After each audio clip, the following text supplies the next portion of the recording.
Nous avons en ligne un humoriste de la région qui n'a qu'un seul objectif, vous faire passer un bon vol de l'embarquement à l'atterrissage. Bonjour Jean-Philippe Janssen. Bonjour, bonjour les gens. Merci d'être avec nous sur France Bleu Nord. Vous étiez hier après-midi à Lille au Furet du Nord pour une dédicace et rebelote aujourd'hui à 17h30 au Furet du Nord de Béthune pour votre livre Le carnet de vol de Jean-Phi. Pour ceux qui ne savent pas, avant d'être humoriste, vous avez été steward pendant presque 20 ans. Qu'est-ce qu'on va découvrir dans votre livre ?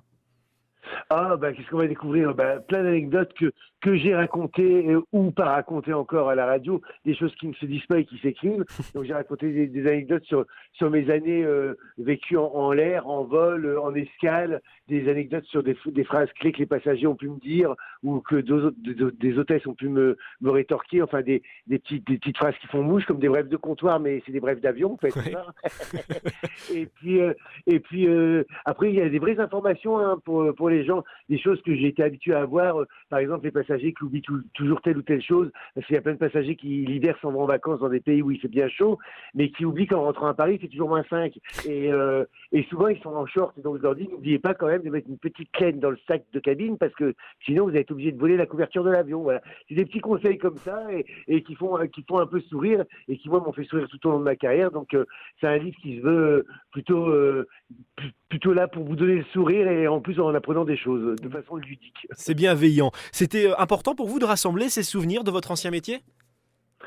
C'était pas forcément important, mais c'est des choses que je répétais souvent, ou qu'en soirée, ou auprès de mes amis, ou même à la radio, hein. C'est des choses que j'étais habitué à dire, parce que j'ai remarqué que quand on parle de l'avion, chaque fois que j'ai parlé de l'avion, ça fascine les gens. Il y a quelque chose qui attire les gens dans les coulisses de l'avion. Qu'est-ce qui se passe derrière? Il y a ce qu'eux s'imaginent et ce qui se passe vraiment. Et des fois, il y a un monde entre les deux. Et donc, j'essaye de rétablir des petites vérités, des contre-vérités, puis de les faire sourire de façon humoristique avec tout ce que j'ai entendu de bien, de mauvais ou d'ineptique. Alors, je vais vous prendre un peu au dépourvu avec cette question. Quelle est la pire chose qu'on vous ait demandé dans l'avion ?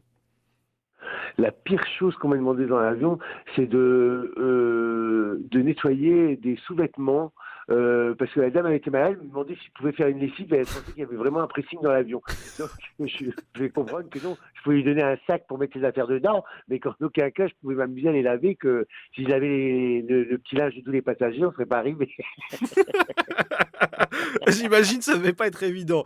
Bon, et sinon, dans les bons souvenirs, vous les partagez dans votre livre. Il y a quelque chose qui sort du lot dans les bons souvenirs de votre ancien métier ? Ah ouais, il y a un truc qui me faisait rire, que je trouvais mignon, c'est que quand j'ai commencé dans l'aérien, moi j'étais tout seul dans mes avions avec mes 50 passagers. C'était une petite compagnie, donc j'étais seul avec mes 50 passagers. Et donc chaque fois qu'un passager me demandait quelque chose et que je devais me déplacer pour aller le chercher, pour éviter d'oublier où le passager m'a demandé quelque chose, il y a des petits boutons d'appel hôtesse qui mettent une petite lumière au-dessus du siège, vous voyez, et ce petit bouton, je l'allumais pour me rappeler de l'emplacement. Et un jour, il y a une dame qui me demande un chocolat chaud et je lui dis ah oui, bougez pas, je reviens. Et j'appuie sur ce petit bouton pour dire c'est là qu'il faudrait que je revienne. Et en fait, une fois que j'ai appuyé sur le bouton, la dame a pris sa tasse et l'a mise sous le bouton, en pensant qu'il y avait du chocolat chaud qui allait couler sur sa tête. Et et je m'a fait beaucoup rire. Ah ouais, je comprends, j'imagine.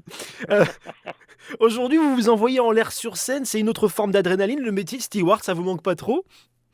Alors, ce qui me manque, alors pas le métier, parce que les avions, moi j'ai adoré mon métier, mais l'aérien de quand j'ai commencé, parce que je suis pas tout jeune, hein, quand j'ai commencé il y a 20 ans, c'est pas l'aérien d'aujourd'hui. Moi, j'ai connu avant le 11 septembre, hein, donc Bien déjà, sûr. le 11 septembre a changé beaucoup de choses, et puis là, on sent bien que la géopolitique, le terrorisme, on sent que, à l'image du monde, hein, c'est beaucoup moins marrant et c'est beaucoup plus morose. Donc les gens sont moroses dans les avions. Donc moi, j'ai essayé un peu d'égayer tout ça, mais là, j'aimais moins partir parce qu'on s'amusait moins finalement. Puis je vieillis aussi, hein. J'ai commencé à 20 ans, j'en ai 44 aujourd'hui. C'est sûr que mon corps fatigue et puis voilà, donc j'avais besoin qu'il se passe un changement un petit peu dans ma vie et donc ça a été la reconversion, sans jamais penser avoir une reconversion, mais je pensais que ça serait un hobby de monter sur scène, hein. J'ai jamais pensé que je quitterais Air France pour faire ça et puis finalement ça m'a dépassé, donc c'est une jolie histoire pour moi, ouais. Oui, effectivement. Alors justement, vous êtes ce soir à Béthune, au théâtre municipal. Vous appréhendez le spectacle différemment en jouant à domicile ? Non, il y a une part de joie supplémentaire, Ah bien. parce que c'est la maison, parce que c'est les gens revenir sur nos terres et je sens qu'il y a il y a une fierté qui s'émane de la salle. Je veux te dire que dans le Nord, avant même que je rentre sur scène, je sens qu'il y a un a priori positif. Donc c'est une bonne énergie avant que je rentre sur scène parce que ils sont fiers, les gens du Nord, quand il y a quelque chose de bien qui sort de chez eux, ils le mettent en avant. Donc quand ils arrivent sur scène, je sais qu'ils me connaissent déjà, les gens. Ils viennent voir celui qu'ils écoutent ou à la radio, qu'ils ont vu à la télé, mais qui vient de chez eux. Et ça met de la joie au cœur, ça me donne une énergie supplémentaire pour jouer, hein, ça me transporte. Ah bah, j'imagine bien. Alors sur scène, bon voilà, on connaît un petit peu ce qu'il y a sur scène. Il y a l'histoire de votre travail d'avant, un peu l'histoire par rapport à votre mère sur la première fois qu'elle a volé sur scène. Mais est-ce que vous revenez par exemple sur votre passage dans Danse avec les stars? Ah ben maintenant oui, parce que en fait le spectacle est complètement autobiographique. Donc effectivement, je parle de mon enfance dans le Nord, d'une partie de ma vie dans les avions, de tout ce que j'ai touché de près ou de loin qui m'a fait réagir. Donc il y a la médecine esthétique, il y a les boîtes échangistes, tu vois, c'est vague. Hein. Et maintenant, il y a Danse avec les stars, puisque forcément ça fait partie de ma vie, et qu'en plus je me suis aperçu à quel point les derrière moi, ils m'ont suivi et m'ont sauvé. Et donc, j'ai fait un petit aparté Danse avec les stars en expliquant aux gens pourquoi la danse n'était pas si innée que ça chez moi. Effectivement, effectivement. Alors vous serez en dédicace ce soir à 17h30 à Béthune, tout comme hier à Lille au Furet du Nord. Le public de chez nous et de chez vous se fait nombreux. Vous arrivez à satisfaire tout le monde ou pas? Ah ben ça dépend, qu'est-ce que vous appelez par satisfaire, c'est quoi la prestation qu'il faut donner? Oui, je pense que... Celle que vous voulez. Mais pour l'instant, j'arrive à satisfaire les gens et ça me fait plaisir d'aller au-devant des gens. Ce contact, moi, j'en ai besoin.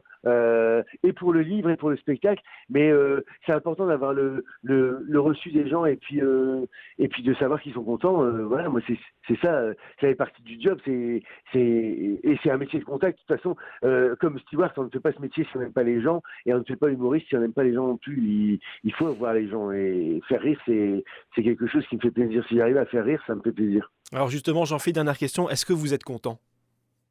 Ouais, je suis heureux. Ouais, vraiment, je suis heureux. Les gens m'ont fait une belle histoire. Ben, ça fait plaisir, je suis ravi pour vous et c'est gentil d'avoir pris le temps de répondre à quelques questions sur France Bleu Nord. Jean-Philippe Janssen, donc je rappelle tout à l'heure en dédicace à 17h30 pour votre livre Le carnet de vol de Jean-Philippe au Furet du Nord de Béthune. Ce soir à 20h30, toujours à Béthune au théâtre municipal pour votre spectacle.